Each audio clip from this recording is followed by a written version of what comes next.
Okay. We're doing Ashton's route.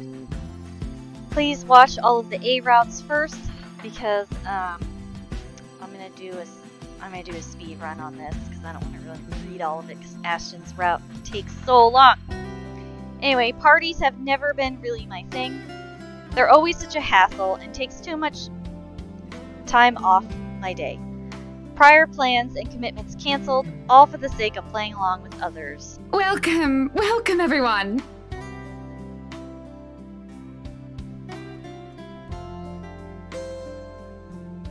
I hated them even as a child. Please, make yourselves at home. But Mom often insisted. She'd slick my hair back, put me in one of those stuffy dinner jackets, and if there were any children around, urged me to make friends. Never mind how utterly loud or tedious it was all for the sake of keeping up appearances. To some extent, lies have already surrounded me long before I've chosen what I wanted to do with my life. Luckily, there were easy ways to tune everything out, and much to my mom's frustration, I always managed to sneak my CD player along. I kept to myself and to my music, had my own little world, until I learned to observe. It's a simple matter of awareness, really.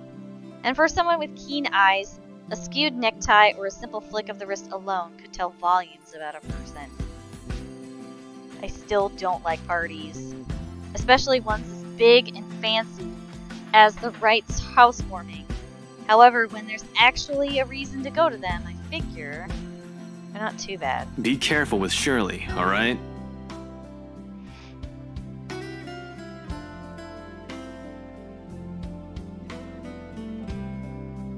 Besides, like it or not, it's all part of the job. I'm here on a mission. One that has the name Luke Wright plastered all over it.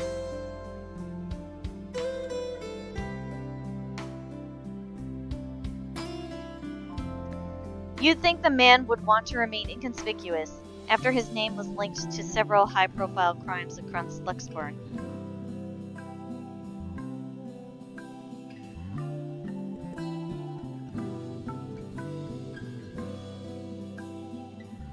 Granted, most of it have gone cold over the years.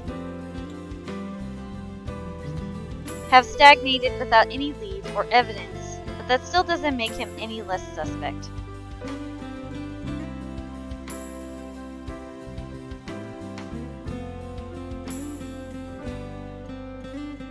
Yet here he is, throwing a party in his own backyard.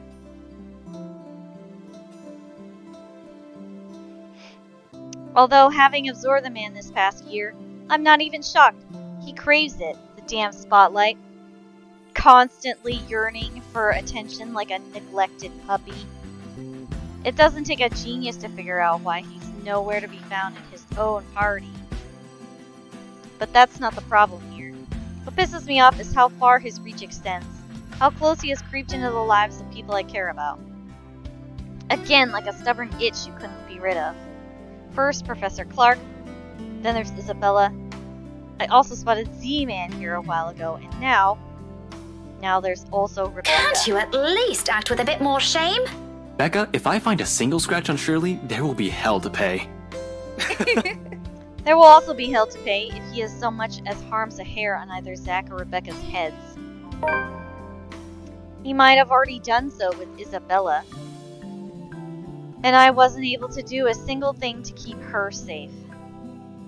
I can't let the same mistake happen again. I doubt he'll attempt anything in front of other people, though. It would tarnish his glorious reputation, and he values appearances more than anything. That doesn't necessarily mean he's incapable of it. More than, in fact. And on an off chance he does something, I wouldn't be responsible for my actions. Those guys know what they're doing. They're handling cars worth more than your precious Shirley. For Zachary's and Rebecca's sakes, however, I really hope this'll simply be another housewarming party.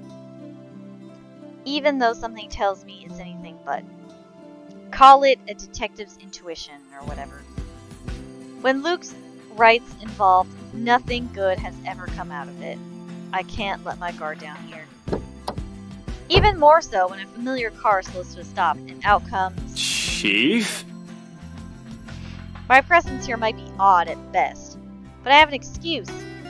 One that this man handed to me himself a year ago, along with a heavy dose of flattery for the newly promoted detective inspector. Can't exactly say the same for my good old boss, can I?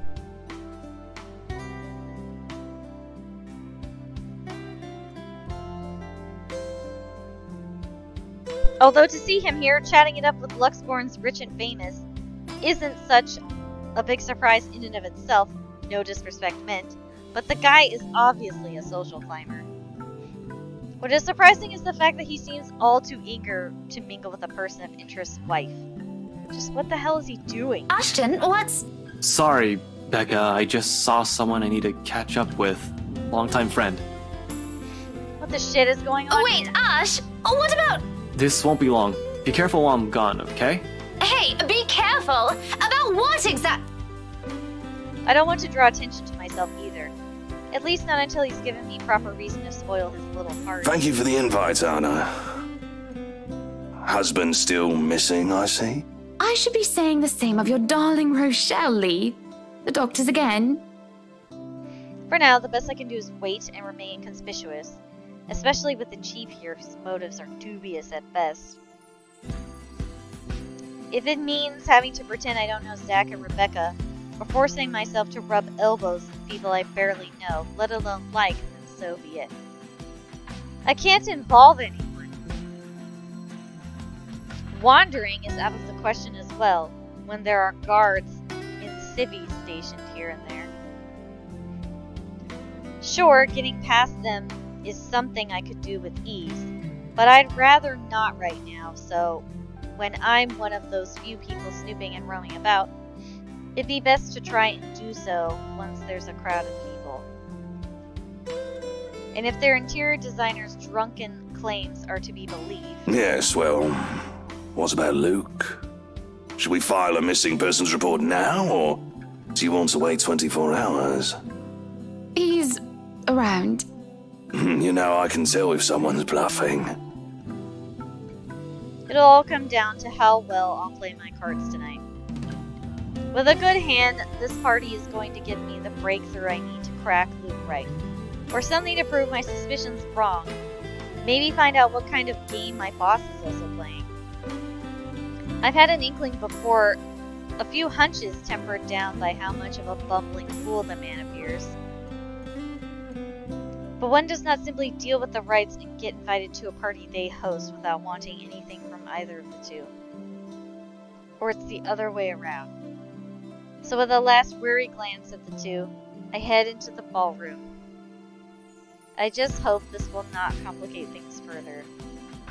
Shit. By the time the party's in full swing, night has fallen. Yet there still isn't a Luke Wright in sight. The man can be quite ostentatious, but this, frankly, I'm impressed. I don't even know how many hors d'oeuvres I've already stuffed my face with. One too many, probably. The servers are already giving me the stink eye every time I saunter over to the buffet table. Blame your employer, not me. He's the one who has the guts to show up late. Besides, most of the guests' idle talk is concentrated in this area. Despite standing under the same roof, the very people they're whispering about, some just couldn't resist. I might as well keep an ear out for any useful info. Is Suarez still fixing that tech problem? Tech problem? It's been 3 years. Sooner or later, the Blighter will put 2 and 2 together. He might have already. If the red tape I'm being slammed with these past few months is just anything, that or someone has been pulling the strings, I wouldn't be shocked. This case would not have gone this long if scumbags didn't have a mule of some kind in the force. Shush you, we all know Suarez just wants an out. I knew he was bad news the day the merger with Evans Incorporated happened. Glad I did not have to deal with that. Oops.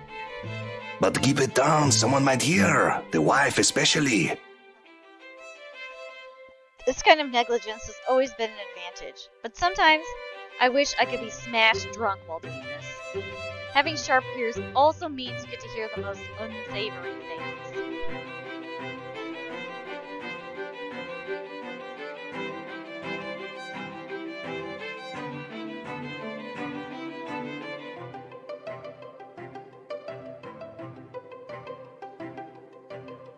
Who cheated on who this week? One person's motive for bashing someone's skull against a wall, or a father's excuse for burning his own daughter alive, that sort of stuff. Who the heck burns their own daughter alive?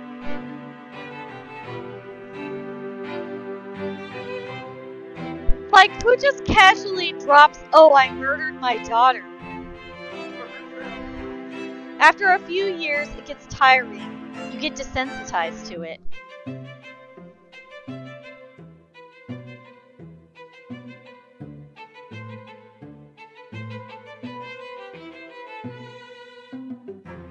But humans could also be downright awful. Sometimes there simply isn't enough brain bleach in the world. Sadly, the wine is a no-go tonight, and mostly for show. I'm up for another drive later, for one, and I definitely want to be sober in case anything comes up.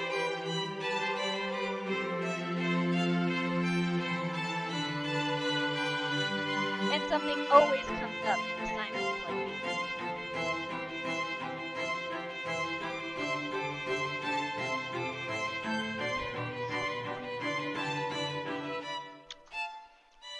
A detective inspector dying of cardiac arrest, for example.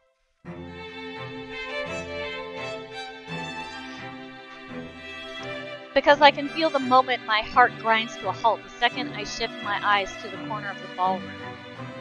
Hana Wright.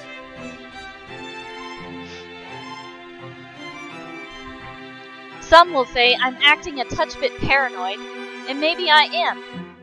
This is a party, and she's the hostess. It goes to say that she'd take time to mingle with her guests. But Hannah Wright, née Evans, isn't without her fair share of accolades.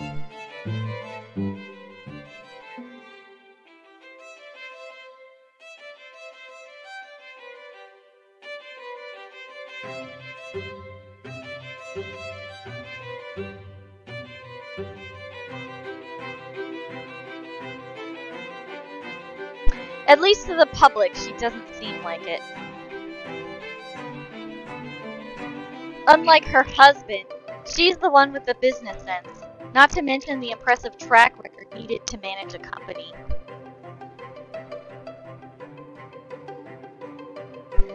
Or effectively hide whatever irregularity there might be.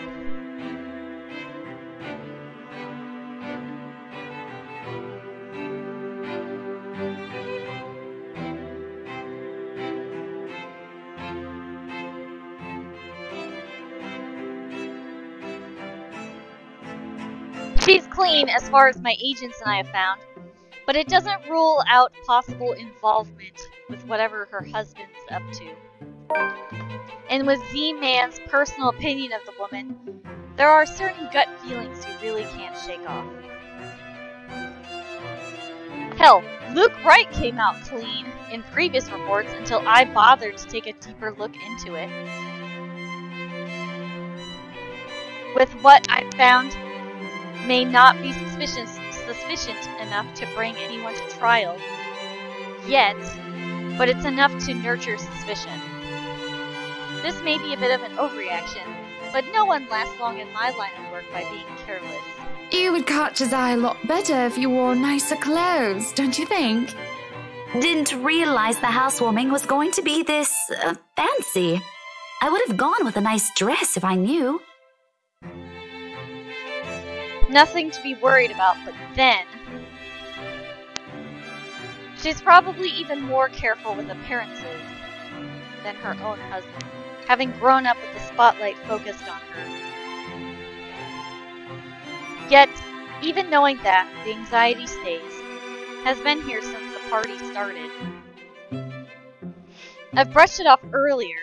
Who wouldn't feel edgy, right? I've gone undercover in a party hosted by the very person I'm investigating.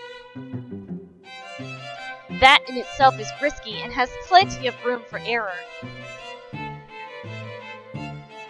Usually, though, the tension passes around the first half hour or so.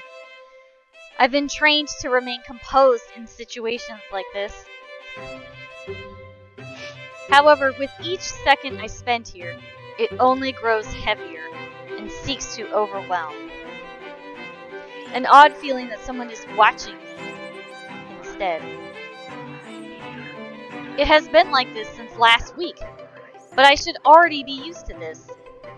People would be looking at me, no matter how big or how small or big of a blip I am on their radar. That's what they do in these things. But when the feeling of eyes burning into the back of lingers longer than necessary, I've been looking around every now and then to catch the culprit. No luck. And despite my efforts to push the sensation as far down as I could, tiny pinpricks continue to sting the back of my head, and the ghost of a cold touch creeps up my limbs. Until my gaze switches back to Rebecca and Hannah Wright. She stands there, dark-haired and dirty, sticking out like a sore thumb. Even so, no one seems to notice. Although she's looking away from me, her mere existence here strikes. Disturbs. A sense of tunnel vision binds while I stand still and gape at her like my life depends on making sure she stays where she is. I feel trapped in her presence, until another guest bumps into me and yanks me out of my stupor. Only then do I realize that I've been holding my breath. Before I could figure out what happened, she's gone. A quick scan of the room yields no sign of her, and the party continues as if nothing's amiss. I'm not really one to judge, but I'm sure someone like that would not have been allowed in a fancy thing like this. What has the security been doing? Are they really that incompetent for someone so distinct to easily get in without notice? There should have been an outcry, particularly from the host. She's been standing almost an arm's length away from me, and yet she simply continues her talk. Oh, the professor! And your little Becky! My parents couldn't make it since they're in Scotland right now. And Mom says hi, by the way.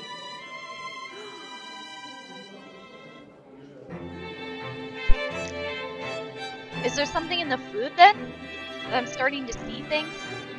It couldn't have been the wine. But I'm every bit as sober as when I stepped out of my car. The hors d'oeuvres? Why would anyone want to do that? Why would Luke Wright want to do that? He's fishy, but I couldn't see why he'd ever think it'd be a good idea to lace the food he'd serve in his party with someone like Chief Lee on his guest list to boot. He has been linked to narcotics trade. However, that kind of tactic was below him, that much I can tell. Unless there's a mass murder waiting to happen here tonight, which I highly doubt. So... What the fuck was that? There was no time to look deeper into this, even if I wanted to. Not when a telling silence comes upon the room and draws everyone's attention to the main doors of the ballroom. About damn time. Good evening, ladies and gents. Enjoying the party? I really love that his name changes in everyone's route. Like, you know, sometimes it's a normal, sometimes it's douchebag, sometimes it's scumbag. I like it when Marianne's right that his name is Whiskey. I hope I'm not too late in welcoming you all to the Wright Mansion. I've been tailing this guy for a while now.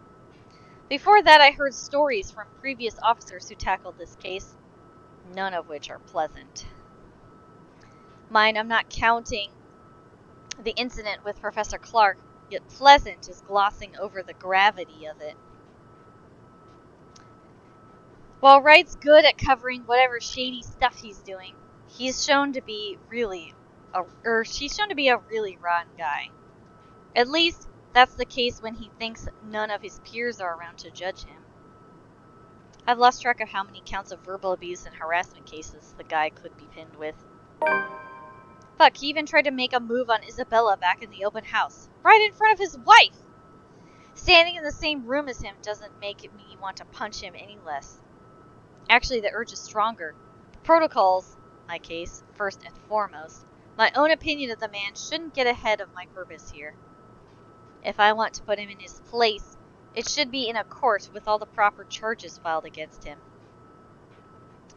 And I'll only be able to do that once I gather enough evidence to pin this bastard down. Welcome, one and all, to our humble abode.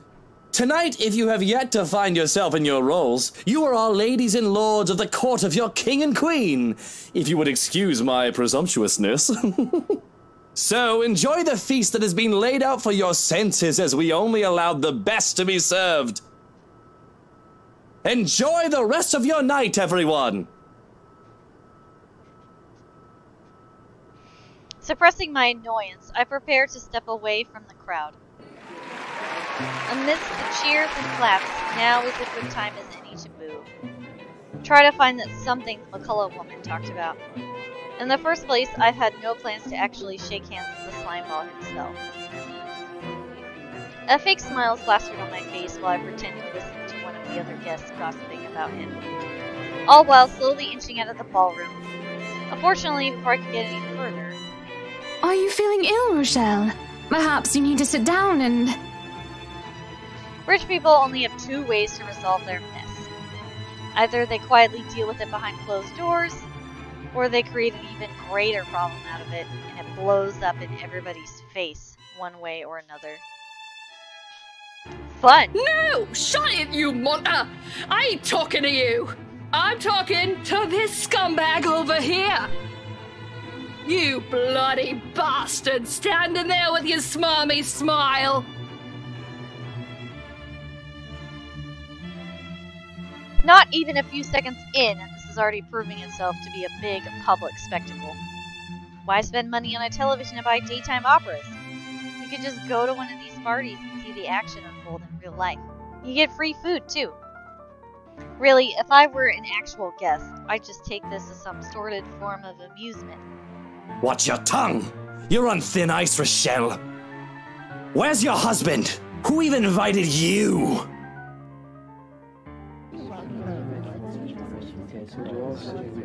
But I'm not a guest who's here for a good time.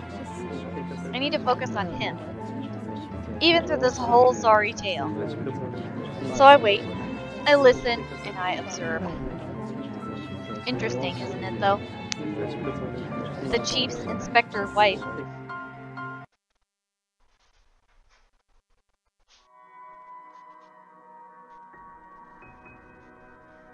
The morning after starts off quiet. Even the whole of Salem Well's residents seem unusually still. The open hallway when I step out is devoid of tenants. No sounds coming from the other units either. It's almost as if something's brewing on the horizon. A peaceful night's sleep still does wonders to the mood, though I can't even remember the last time I've slept without any urgent interrupting. It's a nice break from all the bad news lately. If it wasn't for the insistent buzzing in my pocket waking me up, I'd sleep in. The ringing has stopped before I could move somewhere private, but sleep has also been effectively kicked out of my system by then. Pity. I could use a little more rest until I have to face the other storm. Of course, I owe Rebecca an explanation. It doesn't matter if it's the whole truth or another hastily spun tale. Although I haven't really figured out how to go about this yet. Unlike Zach and Isabella, who don't usually ask questions and are content with what little I could share, Rebecca's rather quick on the trigger. It will have to be set aside for later, though. Sup, I'm Ash from Deluxe. Alright! Okay, so Ashton's about to get kicked off the right case. So I'm gonna fast forward through this. A friend invited me to go with her. What were you doing there? I know we don't have a strict rule against attending functions, but that was He coughs, and it almost sounds like he's choking on his own excuses, lies.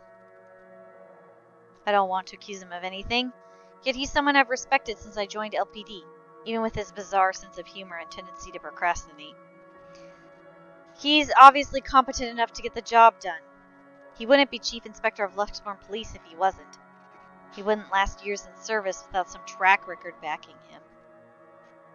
Unless that too is a fluke, and what's backing him is not something, but someone. Oh shit. Fucking hell. Fucking shit! Chief Harvey, about last night with the... Why does it matter, Frey? This isn't about that.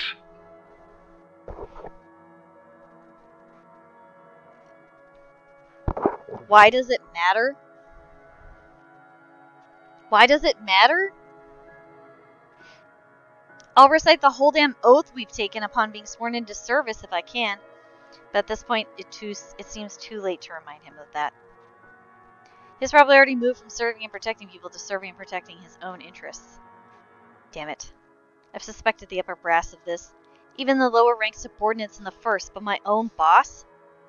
Shit, no wonder that leak didn't lead anywhere. Someone closer might have been pulling the strings, and I might have been set up to fail all along for the fucking case had been assigned to me.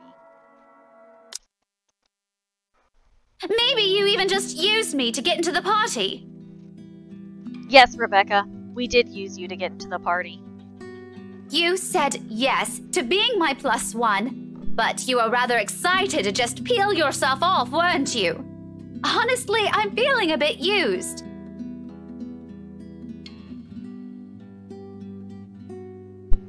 I couldn't even look her in the eye. It wasn't that I lied to her. I honestly wanted to be there. To keep Zach safe, to keep Rebecca safe, just in case. Client or family friend, it was still a party hosted by a person of interest. By a man accused years ago of murdering a person's wife to get what he wanted.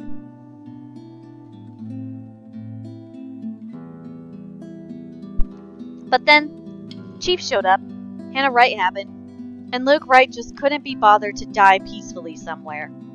All of a sudden, none of my original reasons mattered. If I was found out right then and there, hell, if Zach and Rebecca's connection with me was found out, who knows what might have happened. But Rebecca doesn't understand. Doesn't understand what I can and can't say to keep them from harm. It's all in her eyes, in the tight line of her lips, her furrowed brows, the hurt. I'll ask this again. Just what were you up to during the party? What were you doing that you couldn't even take 2 seconds to make time for your friends? This is just off to a wonderful start. First my case, and now Becca. How do I even go about this? Insist it's confidential! It's confidential, Rebecca. Hooray! Max affection! Woohoo! I wonder how many times I've told her that. And not just her, my dad, my mom, Zach, and even Isabella. How many times have I told them what essentially boiled down to mind your own business? To make sure they're all safe, to keep them out of danger. My job isn't a game. It's as glamorous as the television portrays it to be. I thought so too as a child. I was so clueless back then, wasn't I? Boy oh boy did I learn. The good guys don't always win. Justice isn't always served. Investigation is not looking at a crime scene once to get to a eureka moment. It's a sleepless night at the crime lab with the tech guys. Several days wearing the same clothes with Chinese takeout stains because I'm staking out a place. Alright, I'm gonna fast forward this, assuming that it's not gonna be any different than the last time I played this. Official police business, huh? Ah, damn it! I keep skipping things when I don't need to. Alright, well, whatever. It's frustration when bureaucracy hinders you from looking into a case any further, or when you know the suspect is guilty, but they get away scot-free on a technicality. It's seeing anger and pain and despair with every case. I know you have a mountain of questions, but I've told you this so many times before. I can't say much more than that. Still, the look on Rebecca's face, the resentment, the pain, it hurts me as well to think that I'm the cause of that. It's a familiar one. Something I've seen a lot over the years. I wonder how long it'll take before Zach starts to give me the same one. Or until I've hurt Isabella in a way that any sincere apology won't ever be enough. What a mess. I'm a mess. It's the people close to me who have suffered for it. So you did use me? Used. The way she utters it just makes it feel like a total scumbag. It's not like I did it all on purpose. But I can't just hold someone else responsible for this, right? Who am I going to blame? The chief? Hannah Wright? Luke Wright? Doing so feels like cowardice. It doesn't change the fact that I'm the one who put us in this situation. I couldn't even look at her anymore with this guilt eating me up inside. But then she laughs. Half-hearted, with barely a hint of cheer in it, but it's a laugh nevertheless. I honestly don't know what to make of it. What to do with myself upon hearing it. It's almost like the mere sound of it is meant to pierce. Well, the least you could have done is tell me. Maybe I could have helped. Kept an ear and an eye out for you. I don't know. I could have been Irene Adler, maybe?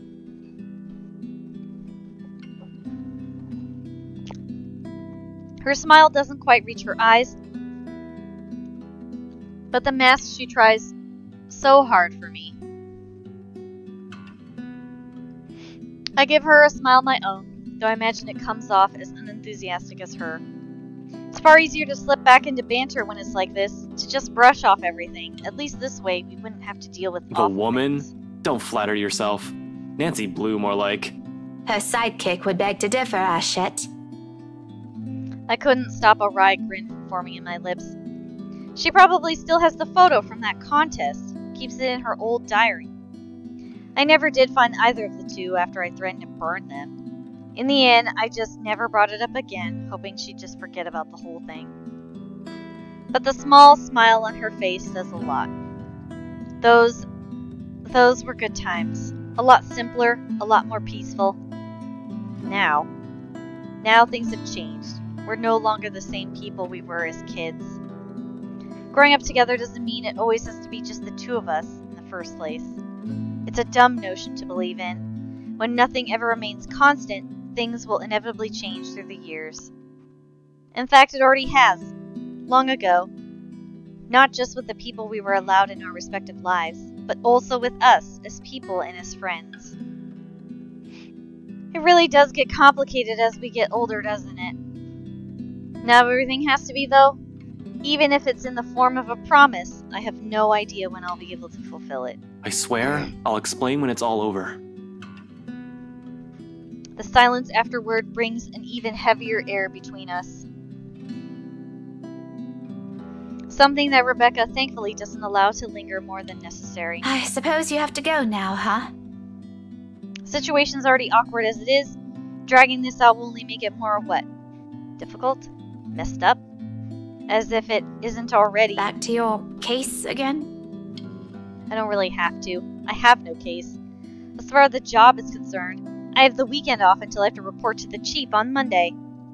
Although I don't want to just throw in the towel on this. Orders are orders.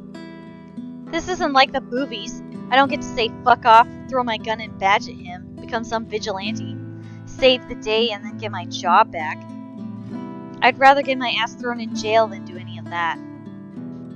But it's also not in my nature to sit still and do nothing. It'll drive me crazy if I just idle about.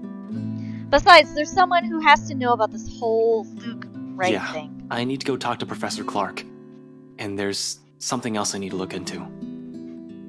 The other matter she mentioned last night specifically. The same stuff Zachary has also been trying to tell me. Things even the news has been blasting out to the general populace lately.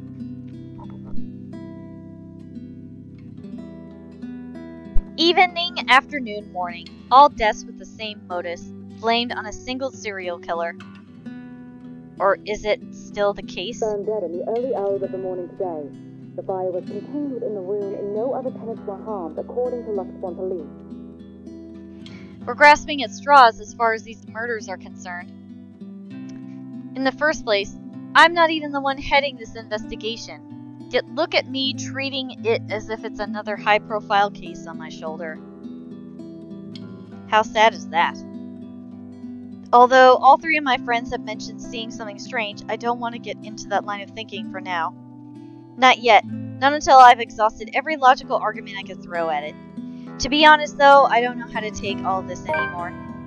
But looking at the closed door of Isabella's apartment, I couldn't bring myself not to act. And after Rebecca's claims last night, if another person important to me ends up in the hospital because I didn't listen, there wouldn't be enough regret in the world. Fuck, I almost came close to losing Isabella. Glad to hear you're talking to someone, at least. Even if it's not me. You sure you're not bothering the professor or anything? Don't you be a cheeky brat now. I'm sure he's a very busy man. Not yet. It's not Halloween. You pointed that out yourself last night. Becca, even if he is, you know he'll make time for me. I'm his favorite after all, aren't I? An attempt to keep things light again. Bad move, apparently. All I get in response is that eye roll of hers and a door being slammed shut in my face. I probably deserve that.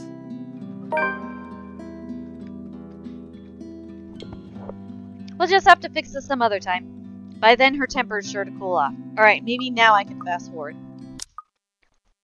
Yay, here we go! Whee!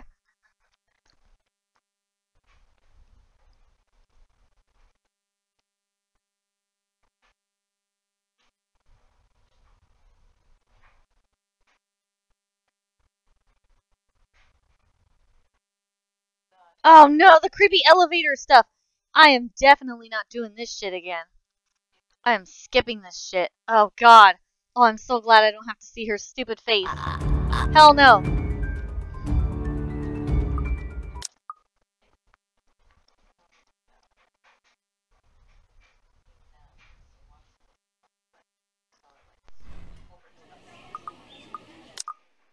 Whee!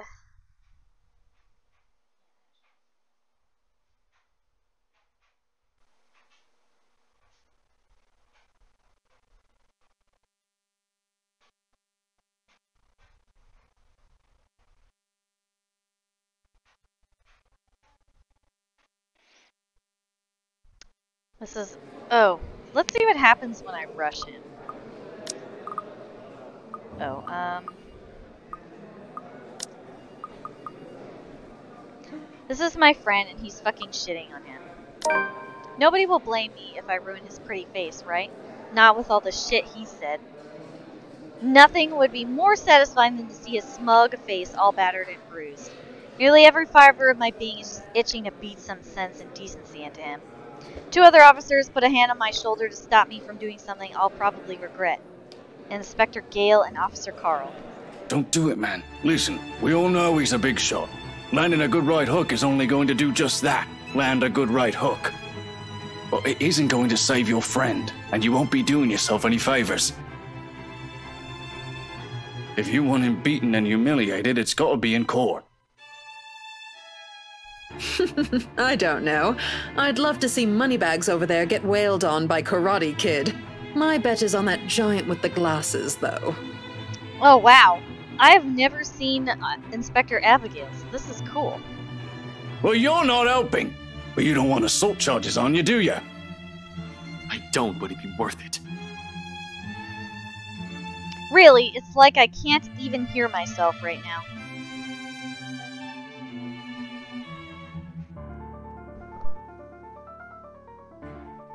I've grown so far as a detective, but as I stand here, I'm that rookie detective, reckless in my pursuit of justice all over again.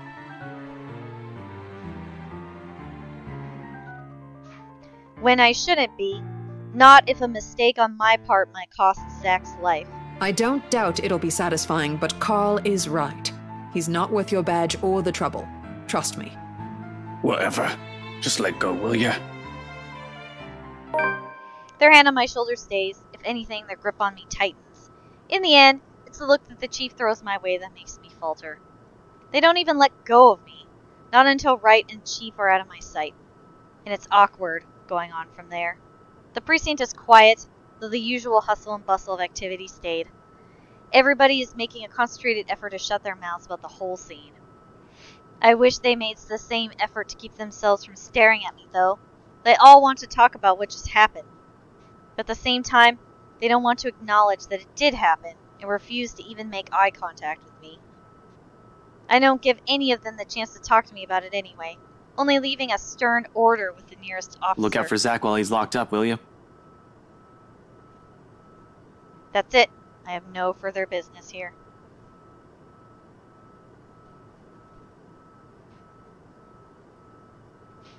I have no case, no assignment, and I sure as hell am not going to stick around to see what the chief has for my bad behavior. Winding myself down, I march out of this place as quickly as possible before anything else happens. Sup, I'm Ash from Deluxe City. Ooh, a call from Rebecca. Can't beat me. Look.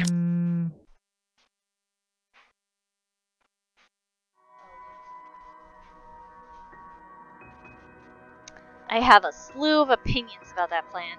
Okay, last time I did this, the correct one is don't be rash. Becca, this thing with Zach has already gone down the legal territory. Yep. Alright, now we can fast forward. Whee!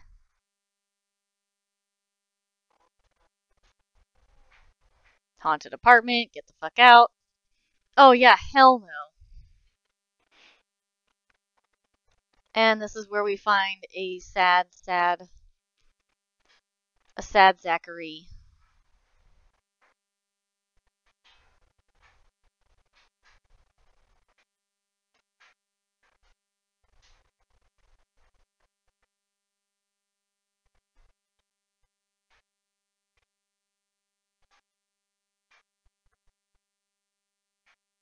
Oh, it's so disturbing no matter how many times I see his dead body.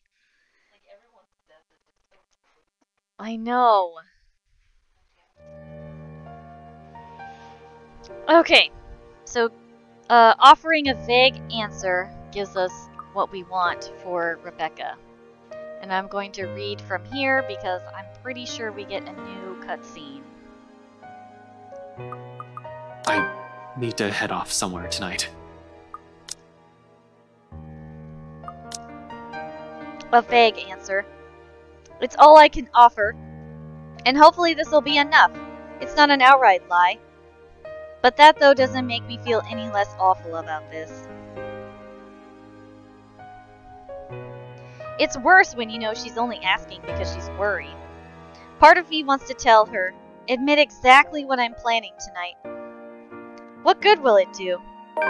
I do intend to tell G before leaving tonight. He has to know if he's going to be keeping an eye on her for me. One person is already enough, however. Hell, simply letting someone in on the plan makes me iffy. Broadening that circle and revealing too much would just cause another pointless concern. But someone has to be aware of at least where I'm headed off to in case things don't pan out. Accept the worst, even if I've only intended to do a quick survey of the place. In my own words, risky. Rebecca doesn't need to know the kind of danger I might be throwing myself in tonight. I don't even want to think about what she'll say the second she finds out I'm doing exactly what I told her not to do. She should prioritize herself and her own safety first before others. But it's never that easy with her, isn't it? Am I allowed to ask questions this time? You're asking one right now, aren't you? It's a serious question, Ashton. Yes or no? You can, but I can't promise I'll answer them. That's a nice way of saying no. You might as well just tell me to shut up. You know I don't mean it like that. Is there something I can do at least? For an instant, I hesitate, pausing, fumbling for an answer. It's more difficult with her because all this time, she still looks to me as if I'm the same kid from years ago, who she depended on when she has yet to find herself, who she turned to for answers despite my lack of them. It makes me all the more afraid to fuck up this time. And in case I do, she's the last person I want to be with me. Getting her into trouble, getting her killed is not how I want to repay the friendship she has so generally offered all these years. My friends are not supposed to be the ones taking the repercussions of my mistakes. Those are of my own doing, of my own responsibility. A fear A heavy weight on my shoulders they shouldn't be dragged into carrying. However, if there's one thing I can trust her with... Stay safe. And then a moment's pause. A hesitation while I try to use the words to use while I figure out how to break it to her. Because despite having never grown closer with Zack, unlike with Isabella, he is also a friend to her. He is a loss, all the same, for both of us. Because Zack won't be with us anymore. The words won't form and my throat closes up. But I don't need to look at her to know how she's taking this news. There's a sorrow in her, palpable enough as soon as the meaning of what I said sinks in. A pain I can't even hope to understand. One that we both deal with in our own ways. In the end, I can only urge her to carry on. You're good with that kind of stuff. You don't need to remind me. I can take care of myself well enough. A grimace is on her face, but I know she'll do it. Even without me asking for it, she cares more than anyone. More than what her fiery temper expresses. And it eases something in me. Sure enough, after a stretch of silence, she eventually nods.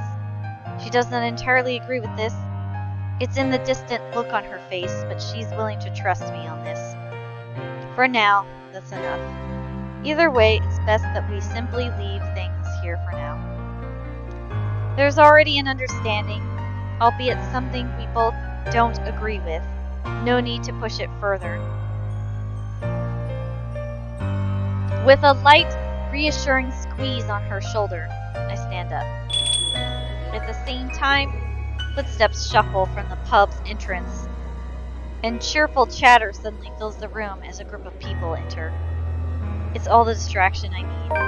Muttering an excuse and flashing Rebecca a quick smile, I beat a hasty exit out of the main lounge and leave her on her own, despite the troubled look she shoots me. Before Rebecca can say what's on her mind, before the last frustrated glare she directs my way forces me to change my mind. It's another lasting image that firmly etches itself into my memory, one that spurs the conscious among other things. I just hope I won't regret what I've chosen for myself tonight. Galway Shaw's Monday night crowd, although small and barely occupies a quarter of the whole pub, provides ample enough cover for anyone who wishes to leave the place unnoticed. Just exactly what I need tonight, with the lively music and chatter slipping out mostly unseen, becomes a piece of cake.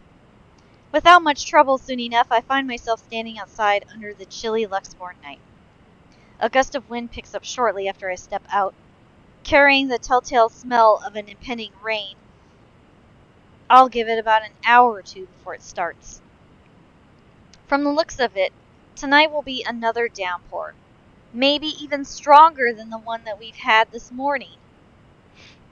On instinct, I hunch further into my jacket, hugging its thick material closer to my body while I weave my way through the lines of empty cars in the parking lot.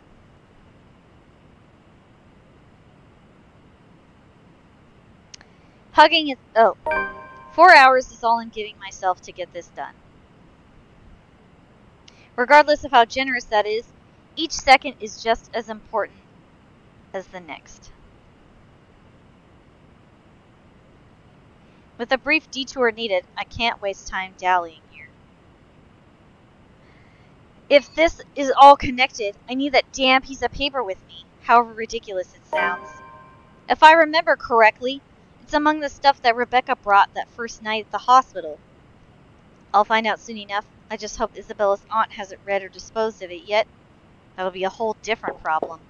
So I hurry, one footstep over the other, echoing as I make a beeline for my car. But, as with every plan, problems crop up at the last second. It's practically a universal rule, and it does, in the form of a lone figure waiting for me next to my car. Rebecca turns just as I near, the corners of her mouth twitching up in a wry smile. She offers no greeting except for a slight tilt of her head. Even as my pace slows and I look at her with all the unvoiced questions in my eyes, she remains wordless, merely throwing her head back and shifting her attention up at the starless skies when I come to stand beside her. Another gust of wind blows as she breathes out a sigh, weary, thick, with something close to resignation. The breeze carries all of it away, while she hugs her arms closer to herself to keep warm, which raises the question why she's out here. The air is already heavy with the promise of rain. With clouds obscuring the view, there's really nothing left to look at but a dark blanket of nothingness.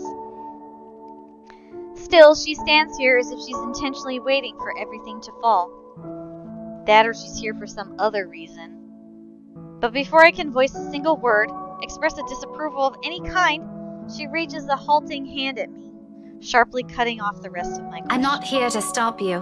Wherever it is you're planning to go off tonight, I won't be able to anyway. You look like you've already made up your mind.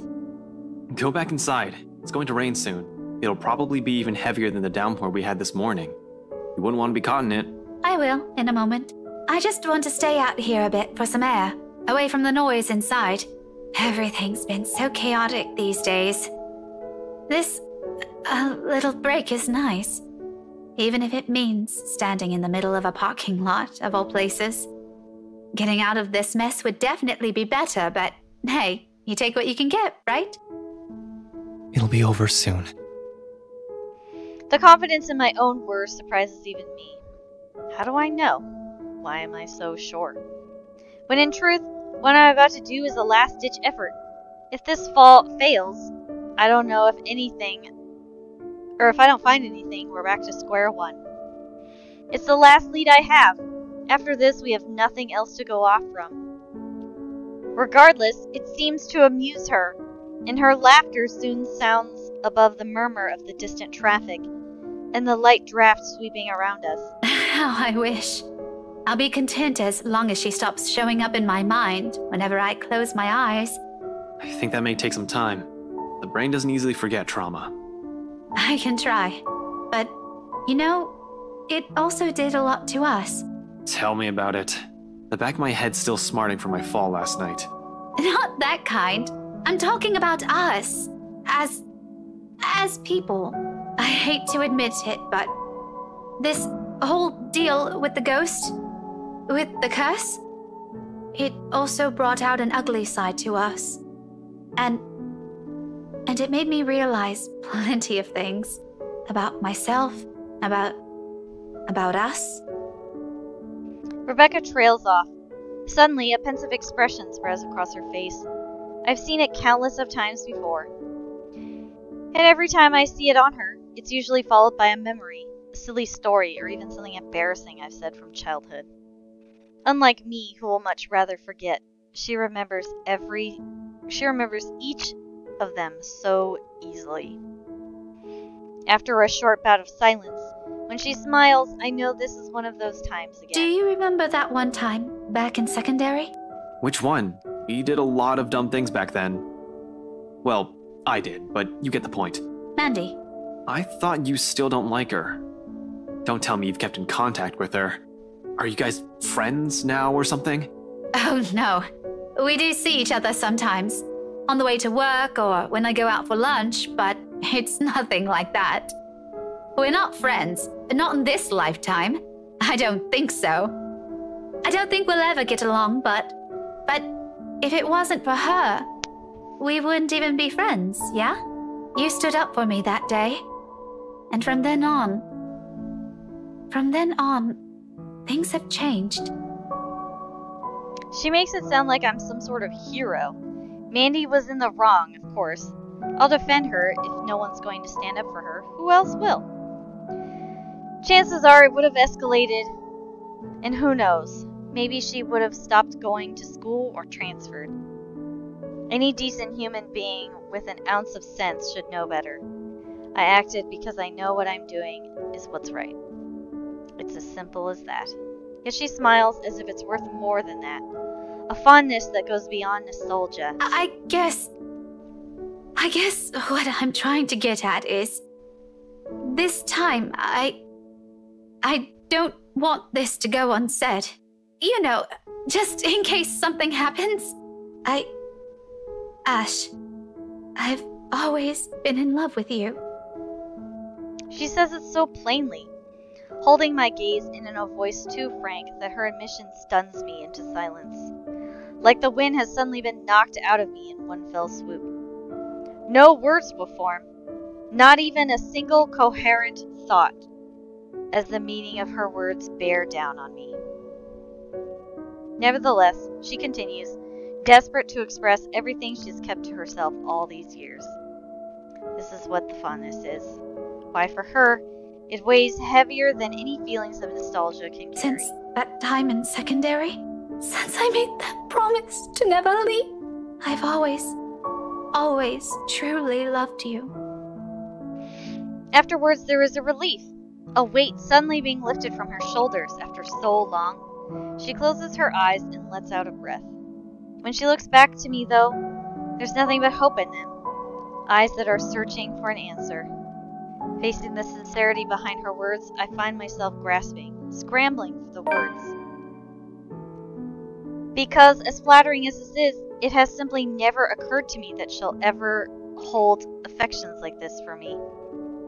Even when we spent so many years alongside each other. Hell, we practically grew up together, and not once did it cross my mind. I do appreciate her presence in my life. I'm more than glad that she has stuck with me even through the toughest moments. Even during the times when she finds me difficult or aggravating. But to think there's more to it? Rebecca's a beautiful woman, alright. Anyone with a working eye can easily see that. Anyone will appreciate becoming the object of her affections. However, more than that, she's also a close, important friend to me. Rebecca, I draw in a breath, ragged and unsure. Uncertain how and which words to put together. Afraid they will hurt or ruin whatever this friendship has become all of a sudden. Though before I can even string two phrases together, she closes the distance between us, grabs a fistful of my shirt, and pulls me down. The next thing I know, her mouth is on mine, warm and yet unyielding. Just like the person who owns them, who presses herself against me almost desperate, longing for that love she has held onto for so long. Even in a gesture as intimate as this, Rebecca's character shows, unintentional or otherwise, fierce, bold, demanding, a storm on her own, and soon I find myself being drawn into it. Ooh! She finally got her man! After all this time of pining, she finally scored. Right? I wonder if he's still gonna friend zone her. Let's find out. Into her. There's nothing as gentle about her kiss, far from it. Oh shit, he's reciprocating! It's urgent. It's frantic. Brimming with every pent-up emotion she has had. Years and years of it. Maybe in another time it will be, when death's not looming over us. But for a moment, right below a wholly different storm brewing, we both cling to it. Perhaps because it's the only thing tethering us both from losing to this madness. A smile's on her face when we part later, kinder than every single one I've seen from her so far. It's nice to see it on her. It suits her more than the glares or the frowns. But at the same time, it only serves to baffle me. When I move to open my mouth, to say anything even though I've yet to find the right words, she lifts a hand to my mouth and silences me. You don't have to answer me. Yeah, but you should... I should... No, I mean, not right now. Okay, now I'm really confused. One moment you're saying you've been in love with me since secondary, now you're telling me to shut up? If you want to interpret it like that, all right. No, really. Some explanation would be nice, Becca. Because a lot of things are going on right now, and I'm afraid I can't catch up. Especially with this curveball you just threw. It means what it means, Ashton. It's not that I don't want to hear it, but you said it. A lot of things are going on right now. Our lives are still in danger. There's still the curse. There's still the ghost. I've waited this long to tell you. I could wait a little more. We'll talk once this is over. Once everything's back to normal again and we don't have to worry about other things. I'm sorry, Becca. I'm not even sure what I'm apologizing for. That we're stuck in this nightmare? Or because I'm somehow holding myself responsible for having no idea how she felt until she has said it to my face?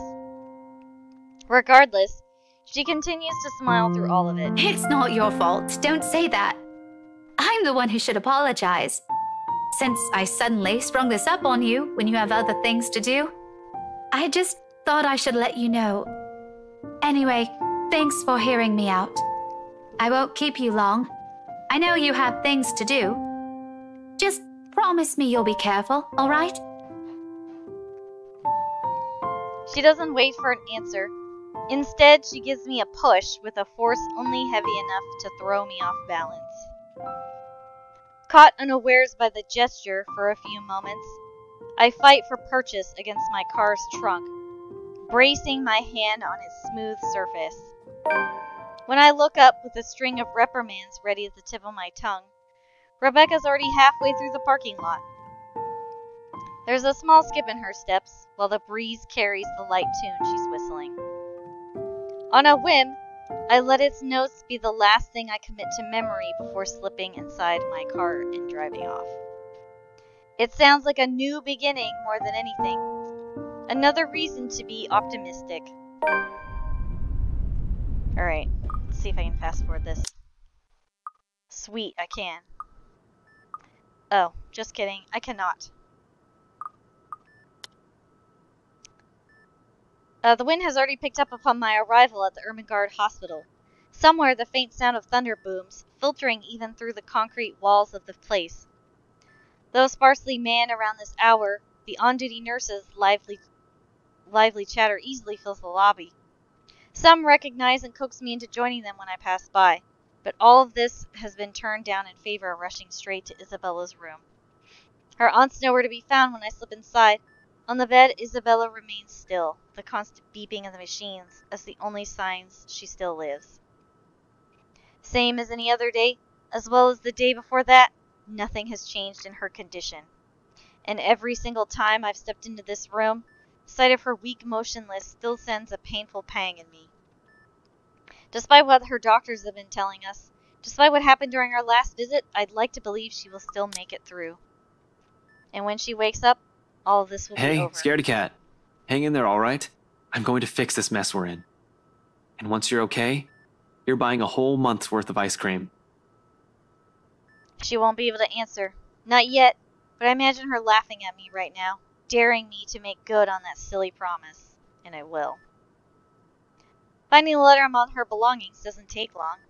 5 minutes later, I'm fishing it out of one of the side pockets of the bag Rebecca brought with her the second night after Isabella's confinement.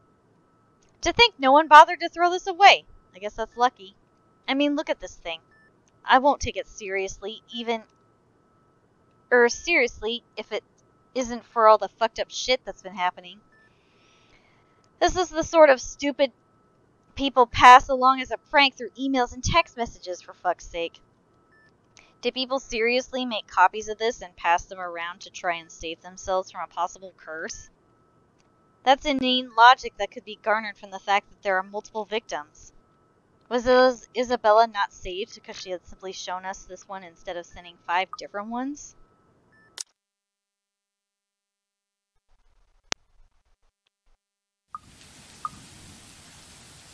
The rain falls fast in steady sheets, creating shallow puddles on the dirt, drenching everything the eyes can reach.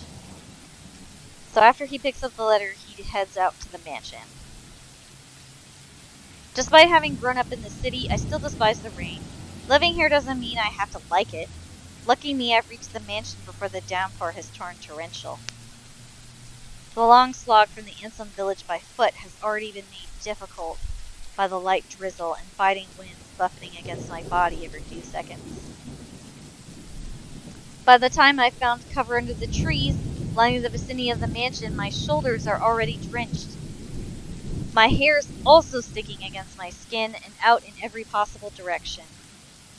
Thankfully, the letter, taser, and gun I've brought with me has remained relatively dry.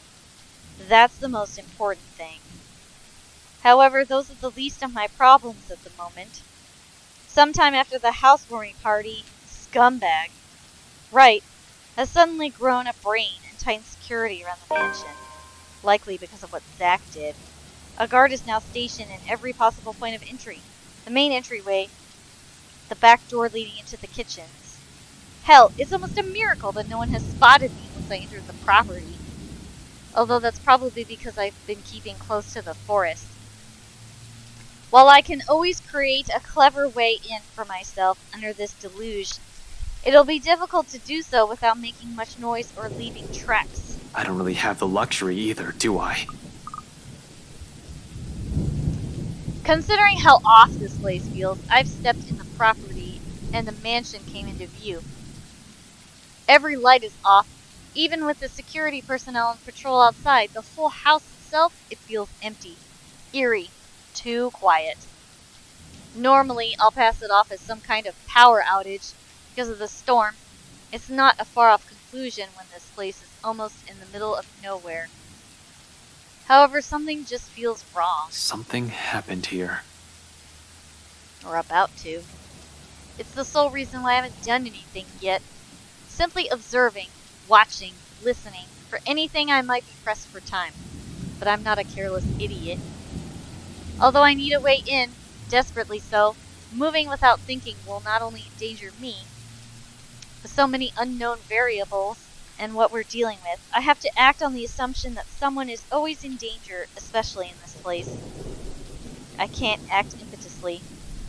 As much as I hate Wright, I'm not about to cause his death because of one thoughtless action. If there's a place he deserves to be at, it's in prison, not a morgue.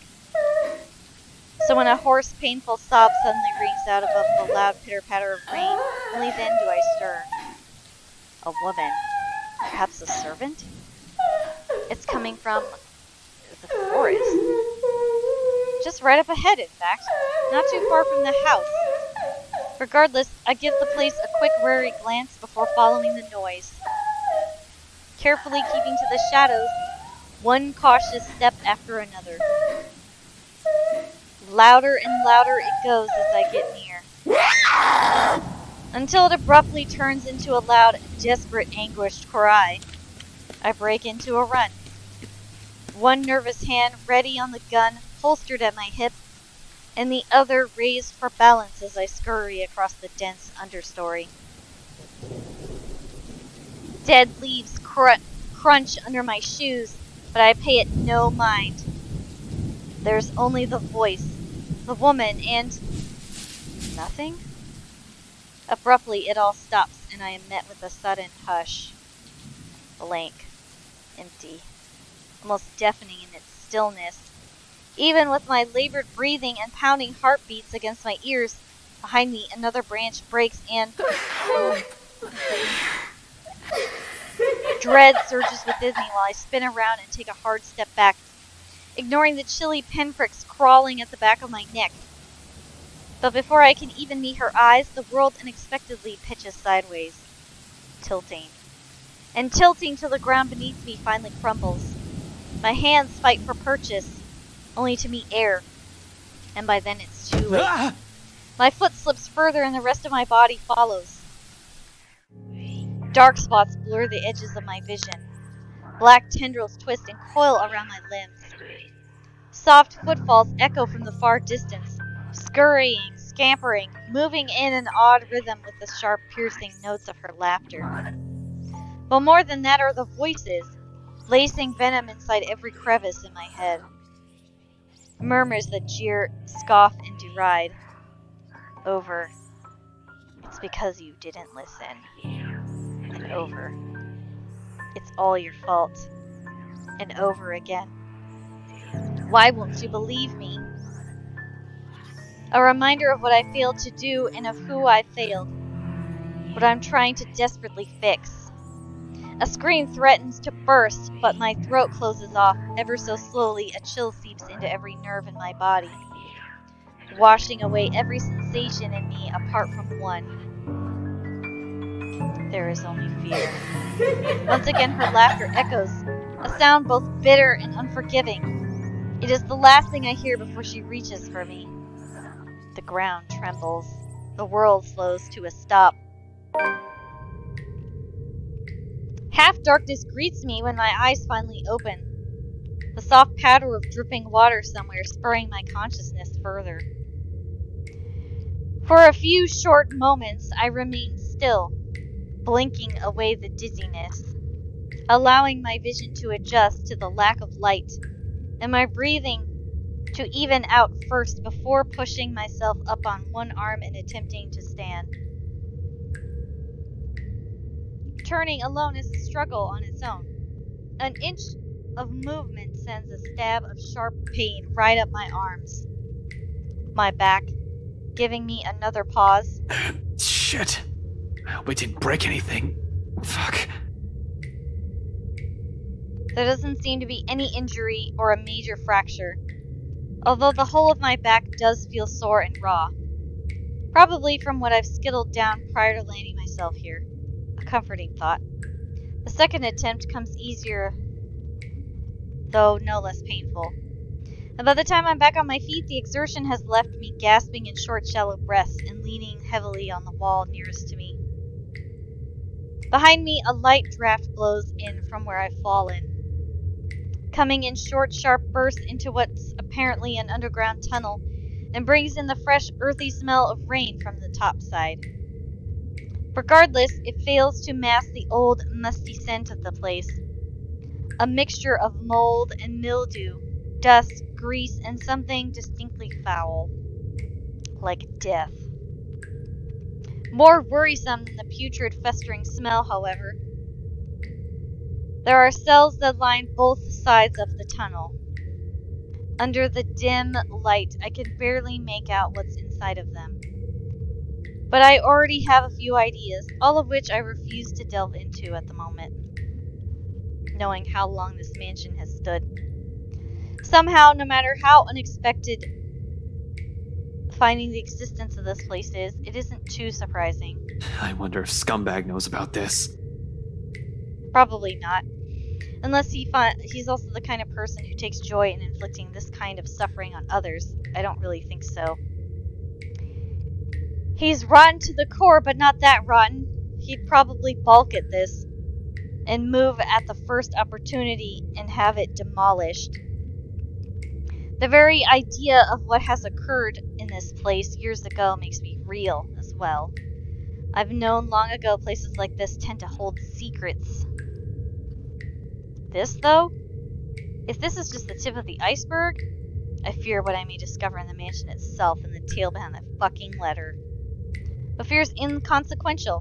As unpleasant as the sight of this is, this place might also be the only way for me to get inside unnoticed.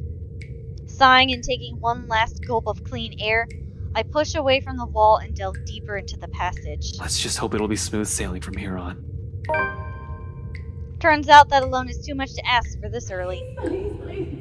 No 20 paces into it, another sound abruptly rises above my footfalls, rebounding off the hollow walls and echoing inaudibly across the whole span of the tunnel before fading away just as swiftly as it rang. I pause, nevertheless straining my ears for more of it, while I gradually move my hand to my side, slow and steady until the tips of my fingers brush off the gun's handle. Although cold against my skin, it's the closest thing I have to comfort at the moment. For a long minute, I wait, holding my breath, watching every form, edge, and shadow at the corners of my vision for any movement. After a heartbeat and nothing, I allow the tension to ease out of me in the form of a slow, long exhale that reverberates around the whole passage. Who's there? Perhaps it's because of what has happened earlier and how I've ended up here, or maybe it's because of my training. But in spite of the panic and fear in that voice, I don't immediately answer. Instead, I pull my gun free from its holster and wordlessly draw closer to where the voice rings out once again. Afraid. Frantic. Weak? I'm asking you a question! Who's there? It's only after I've released safety do I answer, while continuing my approach in a careful, steady pace. I think I should be the one asking you that! Who are you? Show yourself! I can't!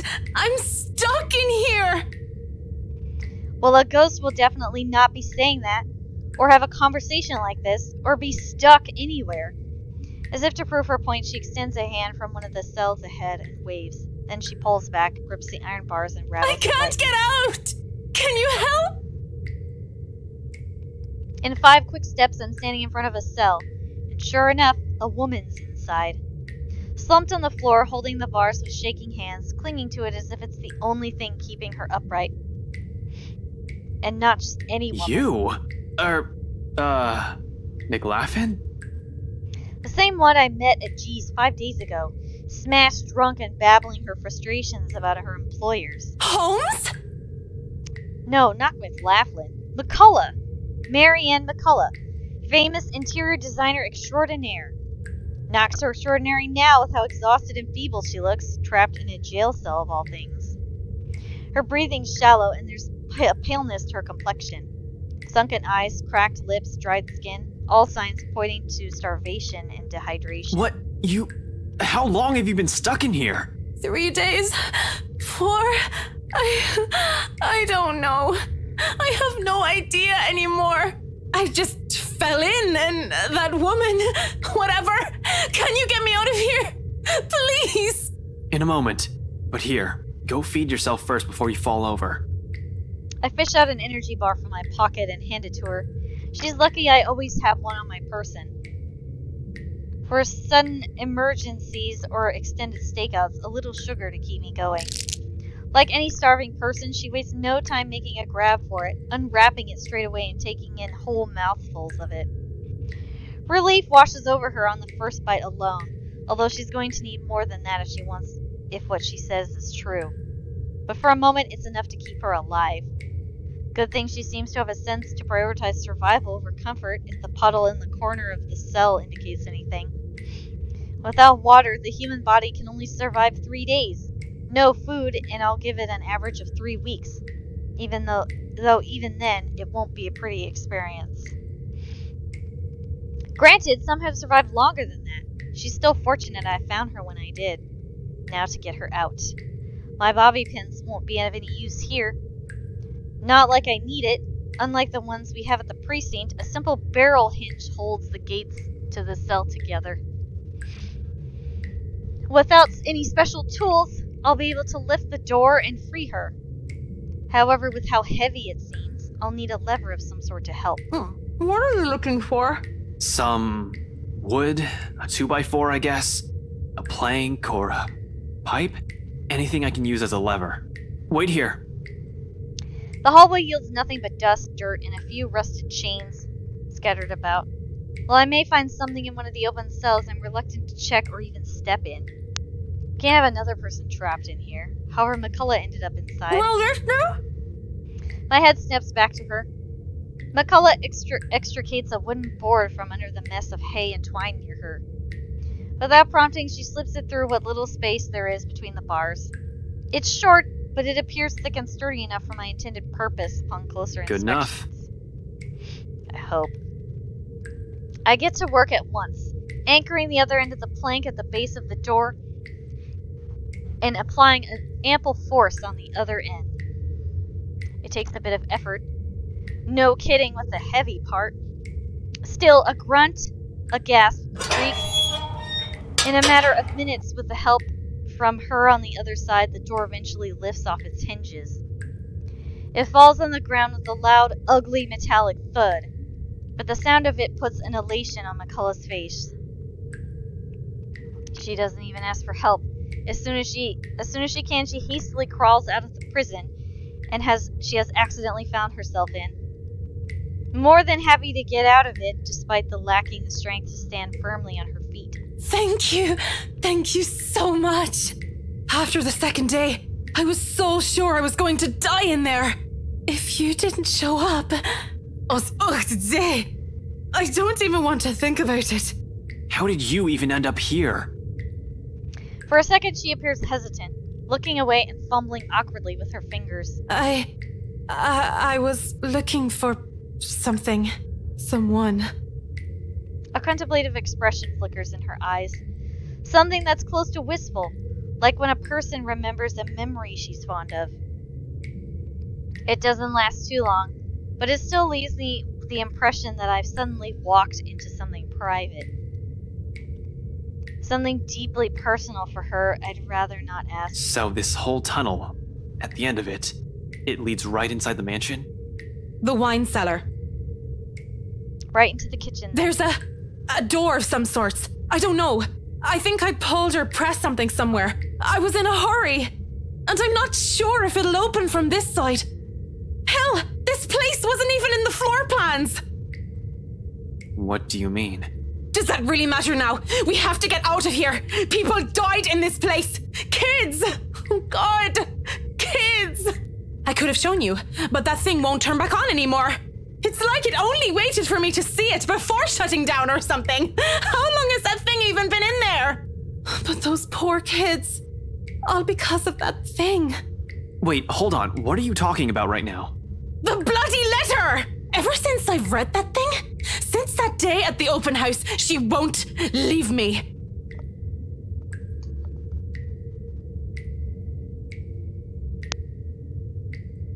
But it should be fine now, right? I broke it. I broke all of it. She shouldn't be able to do anything now. Mikaela, one at a time. It's all that fucking paper's fault! Oh God. Oh God. Dear Lord in St. Adelaide, bless those poor souls. I mean, in her defense, she's been trapped down here for like 4 days. So it's totally fine if she's a little off her rocker.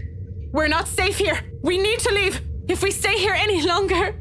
Mikaela! Abruptly, she stops, looks back at me with wild, panic-stricken eyes.